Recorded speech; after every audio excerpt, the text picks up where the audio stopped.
바쁜 일상 속에서 놓치기 쉬운 이슈를 정리해드리는 시간, 유안타 투데이 유투입니다. 오늘은 요 며칠 전이죠. 지난 8월 4일 정부 관계부처에서 서울 권역 등 수도권 주택 공급 방안 확대 방안을 발표했는데요. 오늘은 이에 대해 이야기를 나눠보고자 유안타증권 리서치센터 기업분석팀 김기록 연구원 분을 모시고 함께 이야기 나눠보겠습니다. 안녕하세요. 안녕하세요. 8월 4일 날 부동산 시장을 안정화하기 위해서 정부 측에서 수도권 주택 공급 확대 방안을 발표했습니다. 근데 이 정책에 따른 주택 공급 규모는 대략적으로 어느 정도라고 보면 될까요? 네, 앞서 말씀해 주신 것처럼 8월 4일 정부 부처에서 발표한 서울 권역 수도권 주택 공급 확대 방안에 대한 내용을 보면 일단 2028년도까지 서울 권역에 이제 총 13만 2,000호 플러스 알파 정도의 물량을 이제 공급하겠다라는 계획을 밝혔습니다. 그 표 보시는 것처럼 이제 총 4가지 유형을 거쳐서 이제 총 13만 2,000호가 탄생이 되는데 우선 뭐 신규 택지 발굴에 대한 부분들 약 3만 3,000호, 그다음에 3기 신도시 용적률 상향이나 이제 기존 사업에 대한 고밀화에 대한 부분들 2만 4,000호, 그다음에 정비 사업 공공성 강화가 약 한 7만 호, 그다음 나머지가 이제 규제 완화 등을 통한 도심 공급 확대로 보시면 될 것 같습니다.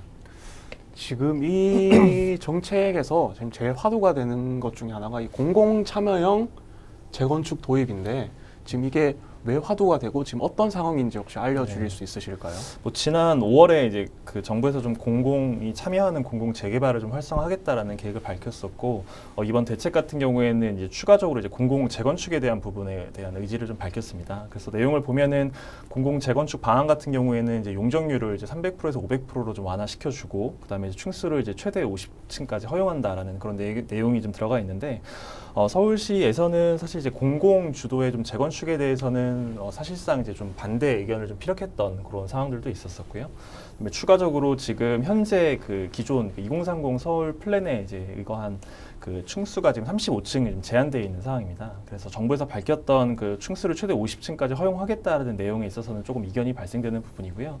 물론 당일에 이제 대책 발표, 그다음에 이제 서울시의 인터뷰, 그다음에 이제 다시 한번 또 인터뷰를 하면서 일단은 정부와 좀 서울시의 어떤 갈등에 대한 부분들은 어느 정도 좀 봉합됐다라고 좀 볼 수 있을 것 같은데 다만 이제 추후에 좀 정부와 서울시의 어떤 합의점이 좀 찾아질 수 있을지에 대한 부분들에 대한 추이는 좀 지켜볼 필요가 있다 이렇게 좀 볼 수 있을 것 같습니다. 이번 대책 같은 경우가 이게 수요 중심이 아니라 공급적인 측면을 좀 강조하다 보니까 제 생각에 아무래도 국내 건설 업종에 좀 영향을 줄 것 같은데 이에 대한 혹시 코멘트 부탁드려도 될까요? 네. 우선은 정부의 정책, 언론에서 나오는 이제 23번째 대책이다라는 발표들도 있었고, 그래서 실질적으로는 기존 정부 정책 스탠스 자체가 이제 수요 억제 측면에서 이제 공급 확대로 좀 어떤 스탠스가 변화가 있었다라는 부분들은 좀 긍정적인 포인트가 될 거라고 보고 있고요. 물론 오전에 밝혔었던 대책 발표 이후에 주요 건설업종 주가 역시도 좀 큰 폭으로 상승을 했습니다. 다만 이제 이러한 계획과 관련해서 이제 실질적인 공급 확대가 이루어질 수 있느냐에 대한 부분들은 좀 추이를 지켜볼 필요가 있다라고 보고 있고요. 아무래도 아까 앞서 보셨던 것처럼 이제 총 13만 2,000호 중에 이제 가장 높은 비중을 차지하고 있는 게 결국 이제 공공 재건축 이제 고밀 재건축에 대한 부분인데 약 한 5만 호 정도 됩니다. 근데 지금 공공이 참여하는 부분들 인센티브를 준다라는 얘기들은 있지만 실질적으로는 여기에 대해서는 이제 조합의 좀 높은 기부 체납에 대한 비율 50에서 70% 정도의 기부 체납도 지금 하는 상황이고 그리고 앞서 잠깐 말씀드렸던 5월에 이제 공공 재개발 같은 경우에는 저희가 이제 분양가 상한제 적용에 대한 예외를 좀 언급했던 것과는 달리 이번 공공 재건축 같은 경우에는 또 분상제를 좀 적용하지 않겠다라는 그런 코멘트가 없기 때문에 아무래도 조합에 생각하고 있는 분양가의 눈높이를 충족하지 못한다라고 하면 아무래도 해당 아파트 사업에 대한 사업성은 떨어질 수밖에 없기 때문에 이러한 부분들이 과연 조합의 눈높이에 맞는 수익성을 보존해줄 수 있느냐라는 측면에서는 조금 회의적인 그런 시각으로 좀 보고 있고요. 그렇기 때문에 과연 추가적으로 이런 공공재건축이 얼마나 활성화될 수 있느냐에 대한 부분들